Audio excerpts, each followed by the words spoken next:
ପିଲାମାନେ ଆଜି ଆମେ ପଢ଼ିବା ଡିଭିଜିବିଲିଟି ରୁଲ୍ସ। ଓକେ, ଡିଭିଜିବିଲିଟି ରୁଲ୍ସ ପଢ଼ିବା ଆଉ କ୍ୱାଣ୍ଟିଟେଟିଭ୍ ଆଣ୍ଡ ଲଜିକାଲ ଥିଙ୍କିଂର ଡିଭିଜିବିଲିଟି ରୁଲ୍ ଦେଖିବା, 2ର କ'ଣ 3ର କ'ଣ ସବୁ କିଛି ବୁଝିବା। ଓକେ, ତ ଭିଡ଼ିଓକୁ ଏପର୍ଯ୍ୟନ୍ତ ଯଦି ସେୟାର କରିନାହାନ୍ତି ତାହେଲେ ଭିଡ଼ିଓକୁ ସେୟାର କରିନିଅନ୍ତୁ।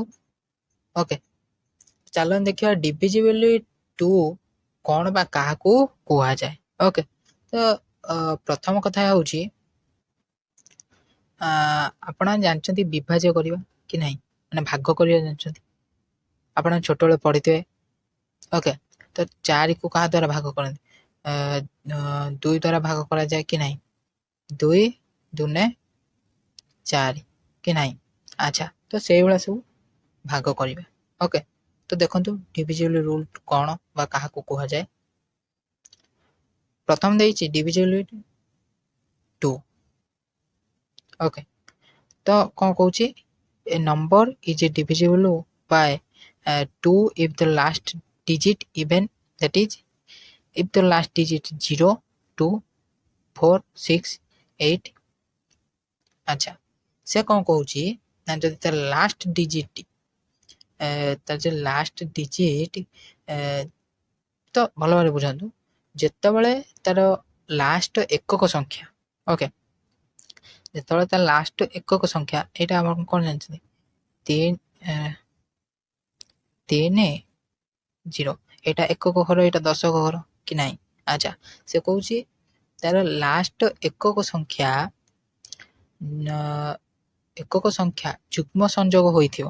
ଓକେ, ତ ଏଇଟା ଆପଣମାନେ କ'ଣ ଜାଣିଲେ? ଏକକ ଘର, ଏଇଟା ଦଶକ ଘର। ଦେଖନ୍ତୁ ଭଲ ଭାବରେ ବୁଝନ୍ତୁ, ଯଦି ତାର ଲାଷ୍ଟ ଡିଜିଟ୍ କ'ଣ ହେଇଥିବ?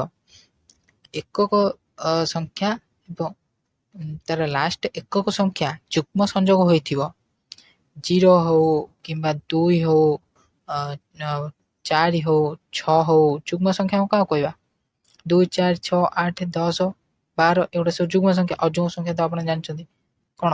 3 ହେବ, ଆମର 5 ହେବ, ଏସବୁ ଅଯୁଗ୍ମ ସଂଖ୍ୟା। ତାହେଲେ ଏସବୁ ହେବ ନାହିଁ। ଓକେ, ତ 2, 4, 6, 8 ଏସବୁ ଯୁଗ୍ମ ସଂଖ୍ୟା, ତାହା କ'ଣ? ଡିଭିଜିବିଲିଟି 2, ମାନେ 2 ଦ୍ୱାରା ଭାଗ କରାଯାଇପାରିବ। ବୁଝିପାରିଲ କି ନାହିଁ? ତାର ଯେଉଁ ଲାଷ୍ଟ ଏକକ ସଂଖ୍ୟା ଅଛି, ଦେଖ ଭଲ ଭାବରେ ବୁଝ, ବ୍ଲାଙ୍କ ପେଜ୍ଟା ମୁଁ ନେଇଛି ତମମାନଙ୍କୁ ବୁଝେଇବା ପାଇଁ। ତାର ଯଦି ଲାଷ୍ଟ ଏକକ ସଂଖ୍ୟା ଧର ଯୁଗ୍ମ ସଂଖ୍ୟା ହୋଇଥିବ, ଧର ଏଠି ଅଛି କ'ଣ? 454। ଓକେ, ତ 445 ଏଠି ଅଛି, ତ ତାର ଲାଷ୍ଟ ଏକକ ସଂଖ୍ୟା 4 ଅଛି, ମାନେ ଯୁଗ୍ମ ସଂଖ୍ୟା ଅଛି କି ନାହିଁ? ତ ସେଇଟା 2 ଦ୍ୱାରା କ'ଣ ଭାଗ ହୋଇପାରିବ କି ନାହିଁ? ତ 4ଟା କ'ଣ 2 ଦ୍ୱାରା ଭାଗ ହୋଇପାରୁଛି କି ନାହିଁ? ଦେଖନ୍ତୁ 2 ଦୁନେ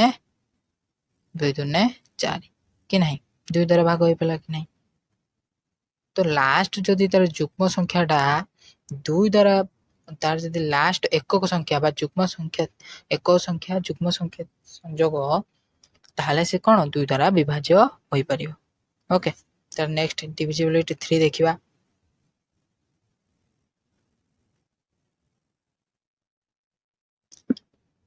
ତ ଡିଭିଜିବିଲିଟି 3 କ'ଣ କହୁଛି? A number is divisible 3 if the sum of the digit is the divisible 3। ସେ କ'ଣ କହୁଛି? ମାନେ ନମ୍ବର, ଧରନ୍ତୁ ଏ 3ଟା ନମ୍ବର ଅଛି କି ନାହିଁ? ତ ସେ ଯେଉଁ ନମ୍ବର 3ଟା ଅଛି, ସେ କ'ଣ 3ଟାକୁ ଭଲ ଭାବରେ ବୁଝନ୍ତୁ। ଡିଭିଜିବିଲିଟି 3 କ'ଣ କହୁଛି? ବ୍ଲାଙ୍କ ପେଜ୍ରେ ଆପଣମାନେ ବୁଝିପାରିବେ। ଦେଖନ୍ତୁ ଆପଣମାନଙ୍କର ଯେଉଁ ଏକ୍ଜାମ୍ପଲ୍ ଦେଇଛି ଏଠି, ଦେଖନ୍ତୁ ଏକ୍ଜାମ୍ପଲ୍, ଧରନ୍ତୁ ଡିଭିଜିବିଲିଟି 3 କ'ଣ କହୁଛି ନା 3ଟା କେମିତି କ'ଣ ବିଭାଜ୍ୟ ହେବ। ଦେଖନ୍ତୁ 3ଟା କାହା ଦ୍ୱାରା, 4, 5, 9 ଏଠି ଅଛି। ଏକ୍ଜାମ୍ପଲ୍ ଦେଖନ୍ତୁ, ଭଲ ଭାବରେ ବୁଝନ୍ତୁ। ତ ଏଠି 4, 5, 9 କ'ଣ କରିବ ନା 4 ମିଶାଣ 5 ମିଶାଣ 9, 4 + 5 + 9। ଓକେ, ଆକୁ ଆମେ କ'ଣ କରିବା ନା ଡିଭିଜିବିଲିଟି 3 ଯେଉଁ କରିବାକୁ ପଡ଼ିବ, ତାକୁ ଆମେ ମିଶାଇଦେବା। ମିଶାଇ ଦେଇ ସାରିଲା ପରେ କେତେ ହେଲା? 18 ହେଲା। 18ରେ ଆମେ କ'ଣ କରିବା? ଡିଭିଜିବିଲିଟି 3 ବା 3କୁ ଭାଗ କରିବା। 3 ଭାଗ କଲେ କେତେ ବାହାରିବ? 6। ବୁଝିପାରିଲ କି ନାହିଁ? ଦେଖନ୍ତୁ ଡିଭିଜିବଲ୍ 3 କ'ଣ କହୁଛି ନା ଯେଉଁ ସଂଖ୍ୟା ଅଛି ସେ ସଂଖ୍ୟାକୁ ପ୍ରଥମେ ସବୁକୁ ମିଶାଇ ଦେବା, ମିଶାଇ ସାରିଲା ପରେ ତାକୁ 3 ଦ୍ୱାରା ଭାଗ କଲେ ସେଟା ଯଦି 3 ଦ୍ୱାରା ବିଭାଜ୍ୟ ତାହେଲେ ଡିଭିଜିବଲ୍ 3 ହବ, ମାନେ 3 ଦ୍ୱାରା ସେଟା ବିଭାଜ୍ୟ, ନହେଲେ ହେବ ନାହିଁ। ଇଜିଲି ବୁଝିପାରିଥିବେ। ଓକେ, ତାପରେ ନେକ୍ସଟ ଦେଖନ୍ତୁ ଡିଭିଜିବଲ୍ ବାय 4। divisible 4 କ'ଣ କହୁଛି, a number is divisible 4 if the number formed by last two digit okay is divisible by 4। ଆଚ୍ଛା, ସେ କ'ଣ କହୁଛି ନା ଯଦି ଏଠି ଗୋଟେ ଏକ୍ସାମ୍ପଲ ନେଇଯିବା, ଦେଖନ୍ତୁ 8 5 ଲେଖିଦେବା, ଠିକ ହବ। 5 4 3 2 9 8 4 5 2। ଆଚ୍ଛା, ସେ କ'ଣ କହୁଛି ନା ତାର ଲାଷ୍ଟ ଦିଟା ଡିଜିଟ୍ ଟୁ ଡିଜିଟ୍ ଆମେ ପଢ଼ିଲେ ନା, ତ ଲାଷ୍ଟ ଦିଟା ସଂଖ୍ୟା, ଓକେ, ଲାଷ୍ଟ ଦିଟା ସଂଖ୍ୟା ଆମେ ନେଇଯିବା 32, ଲାଷ୍ଟ ଦିଟା ସଂଖ୍ୟା ନେଇଗଲେ କେତେ ହେଲା 32, 32 ବାଇ 4 ଡିଭିଜିବଲ୍ 4 ପଢୁଥିଲେ ନା, 32 ବାଇ 4 ତ କାଟିଦେଲେ, ଆକୁ କାଟିଦେଲେ କେତେ ହବ 8 କି ନାହିଁ, 8 4 32। ତ ସେଇଭଳିଆ ସିଏ କହୁଛି କ'ଣ ଲାଷ୍ଟ ଦିଟା ଡିଜିଟ୍ ଥିବ, ତ ଇଏ ଅଛି ଧର କ'ଣ ଲାଷ୍ଟ ଦିଟା ଡିଜିଟ୍ କେତେ ହେଲା 52 ବାଏ କେତେ 4, ଆକୁ କାଟିଦେଲେ କେତେ ହବ 13 13 4 52 କି ନାହିଁ। ତ ସିଏ କହୁଛି ଯେ ଡିଭିଜିବଲ୍ 4 କହୁଛି ଯେ ମାନେ ଲାଷ୍ଟ ଦିଟା ଡିଜିଟ୍କୁ ତମେ କ'ଣ କରିବ 4 ଦ୍ୱାରା ଭାଗ କରିବ, ଯଦି ସେ କଟୁଥିବ ତାହେଲେ ସେଟା 4 ଦ୍ୱାରା ବିଭାଜ୍ୟ, ନହେଲେ ବିଭାଜ୍ୟ ନୁହେଁ। ବୁଝିପାରିଲ କି ନାହିଁ? ଆଚ୍ଛା, ତାପରେ ନେକ୍ସଟ ଦେଖନ୍ତୁ divisible by 5। a number is divisible by 5 କ'ଣ କହୁଛି ନା a number divisible by 5 if the last digit 0 or 5। ସେ କ'ଣ କହୁଛି ଯଦି ଲାଷ୍ଟ ଡିଜିଟ୍ 0 କିମ୍ବା 5 ଥିବ, 0 କିମ୍ବା 5 ଥିବ ତାହେଲେ ସେଟା କ'ଣ 5 ଦ୍ୱାରା ବିଭାଜ୍ୟ କି ନାହିଁ। ଧର ତୁ ଏଠି ଏକ୍ସାମ୍ପଲ ଦେଖିବା 5 6 5, ତ ଲାଷ୍ଟ ଡିଜିଟ୍ଟା କେତେ ଅଛି 5 ଅଛି, ତ ଏଟା 5 ଦ୍ୱାରା ବିଭାଜ୍ୟ, 5 ବାଇ 5 କଟିଗଲେ କେତେ 1 କି ନାହିଁ।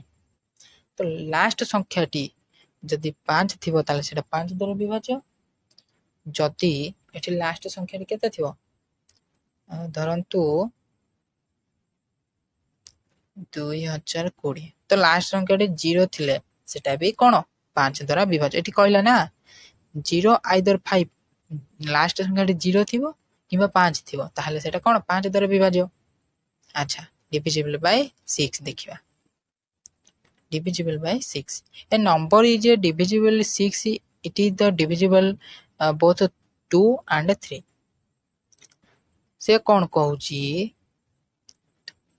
ଏଇଠି ବୁଝନ୍ତୁ, ଯେତେବେଳେ ସଂଖ୍ୟାଟି 2 ଦ୍ୱାରା ବିଭାଜ୍ୟ ହେଉଥିବ, ଓକେ, ତ ଯେତେବେଳେ ମନେ ରଖନ୍ତୁ, ନୋଟ୍ କରିକି ରଖନ୍ତୁ ସମସ୍ତଙ୍କ ପାଇଁ ଭଲ ହବ, ଯେତେବେଳେ ସଂଖ୍ୟାଟି 2 ଦ୍ୱାରା ବିଭାଜ୍ୟ ହୋଇପାରୁଥିବ ଆଉ 3 ଦ୍ୱାରା ବିଭାଜ୍ୟ ହୋଇପାରୁଥିବ ତାକୁ divisible by 6 କହିବେ। ତ ଏକ୍ସାମ୍ପଲ ଦେଖନ୍ତୁ, ଏଠି ଲେଖିଦେଉଛି 2 3 6, ଓକେ, ତ ସେ କ'ଣ କହୁଛି ସଂଖ୍ୟାଟି ଯଦି 2 ଦ୍ୱାରା ବିଭାଜ୍ୟ ହୋଇପାରୁଥିବ କି ନାହିଁ, ତ ଯେତେବେଳେ ସଂଖ୍ୟାଟି କ'ଣ 2 ଦ୍ୱାରା ବିଭାଜ୍ୟ ହୋଇପାରୁଥିବ ଆଉ 3 ଦ୍ୱାରା ବିଭାଜ୍ୟ ହୋଇପାରୁଥିବ।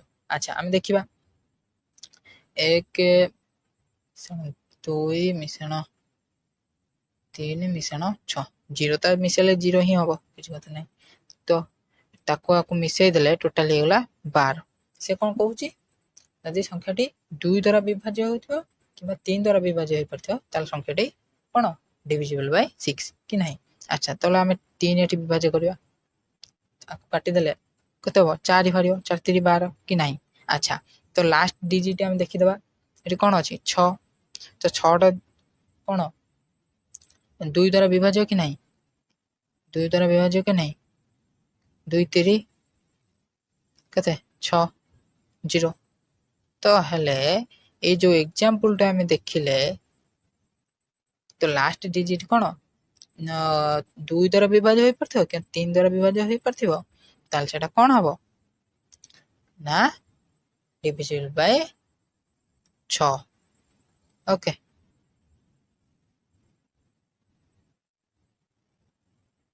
बुझी पाइल कि नहीं डिविजिबल बाय 6 ओके तापर डिविजिबल बाय 8 देखिबा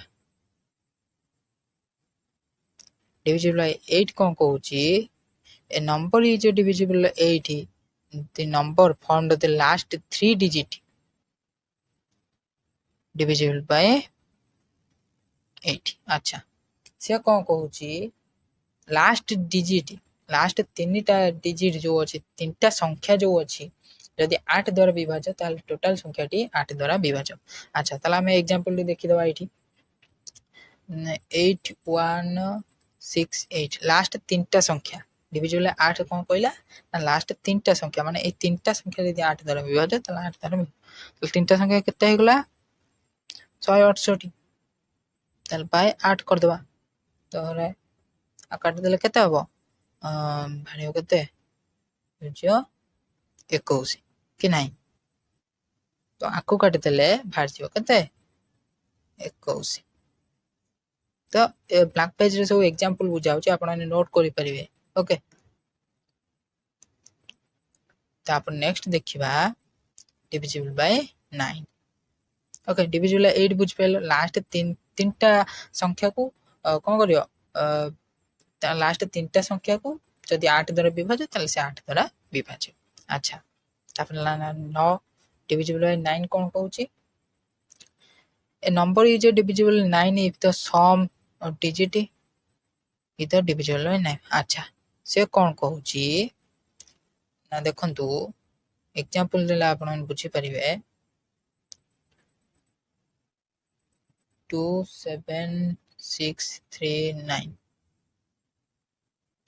तो ये जो एग्जांपल टा हमने ले ताको हमें सॉल्व करबे ओके डिविजिबल 9 कोन कहूची ना टोटल कोन करिया संख्या को मिसे दबा तो ये सम कहला ना टोटल 276 प्लस 3 प्लस 9 तल केते हला 27 हे गला कि नहीं तापरे डिविजिबल 9 आकु काटी देले 9 3 27 कि नहीं तो केते बार पेला से को डिविजिबल 9 कहूची तो टोटल संख्या को माने सम टोटल संख्या को मिसे देबो बाय 9 कर दो बा विभाज्य करियो 9 संख्या ताले सेटा कोन 9 द्वारा विभाज्य নহলে 9 द्वारा विभाज्य नो डिविजिबल 9 द्वारा विभाजन होय बुझ पेले कि नहीं अच्छा तापर देखिबा डिविजिबल बाय 10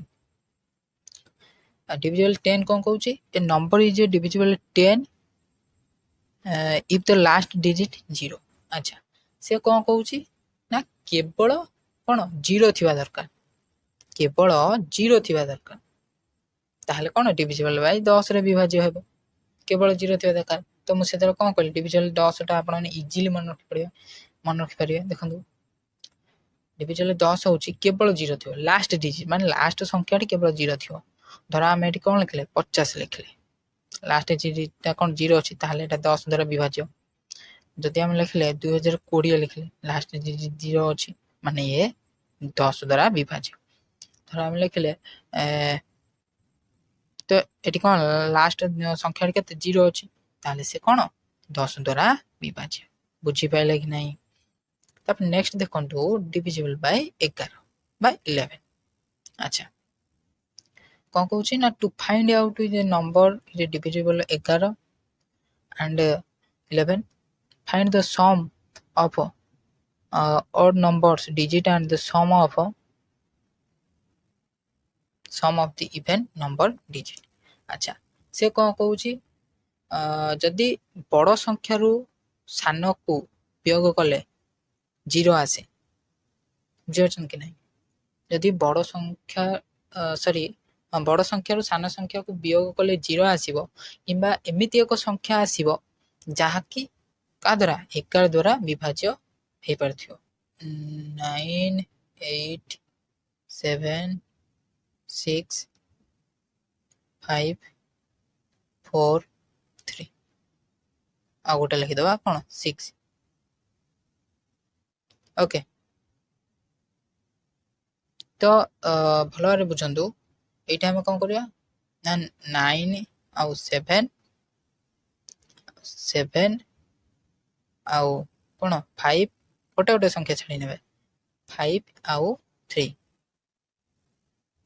याकू सब कौन करिया ना मिसेबे कौन हला 9 प्लस 7 प्लस कौन हला 5 प्लस 3 तो ये टोटल कते हला 24 कि नहीं हाँ 24 तापर कौन मिसेबा ना 8 मिसाण 6 मिसाण 4 जहाँ को हम छाड़ी थे तक मिसेबा मिसाण 6 अच्छा तो 8 मिसाण केते 6 मिसाण 4 तापरे 6 8 6 ये टोटल केते एकला 24 बुझी पाइल कि नहीं जदि बड़ संख्या रु सान को कौन कले वियोग कले 0 आसीबो किबा एमिति एक संख्या आसीबो जहा कि 11 द्वारा विभाज्य हला ताहाल विभाज्य होई परथियो से संख्याटी मध्ये 11 द्वारा विभाज्य बुझी पाइल कि नहीं तो 24 रु 24 फेडी देले केते हबो 0 कि नहीं तो 0 बाहर पइला बुझी पाइल कि नहीं तो आज पे थिला एती वीडियो जदि आम भिडियोटी भल लगी था वीडियो को लाइक करेंगे चैनल को आगे वीडियो देखा चैनल को सब्सक्राइब करेंगे जय हिंद वंदे मातरम।